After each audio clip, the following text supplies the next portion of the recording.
केजरीवाल को पुणी समन जारी कला ईडी। दिल्ली अबकारी दुर्नीति मामला रे दिल्ली मुख्यमंत्री अरविंद केजरीवाल को आउ थरे समन करिछि प्रवर्तन निर्देशालय। एहाकु मिसाई 4 थर समन जारी कलानी ईडी। पूर्वरु 3 थर समन पाइथिले भी हाजर होई नथिले केजरीवाल। एथर कोन करिबे ताहा उपरे समस्तक नजर रहिछि। तृतीय थर समन पाइबा परे आप पक्षरु प्रतिक्रिया जारी करा जायथिला। दल कहितला जे केजरीवाल को ईडी रा समन बेआईन भली लागुछि। जानी सुनी हैरान करबाकू एपरि करा जाउछि। तबे मोदी सरकार केंद्रीय तदंतकारी संस्था को हाथ बारिशी करी मोदी सरकार विरोधी मानकू हैरान करबाकू चेष्टा करूछंती।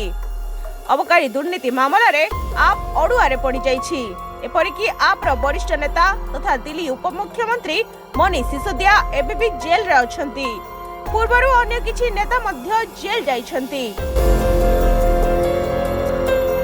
रिपोर्ट दिनलिपि लाइव। आशा करूछु वीडियोटी आपनको भल लागिथिबो। एबोले अपडेट खबर जानिबा पई दिनलिपि लाइव सहित जोड़ी रहंतु। आम चैनल को लाइक शेयर सब्सक्राइब करंतु एवं बेल आइकन को क्लिक करंतु। धन्यवाद।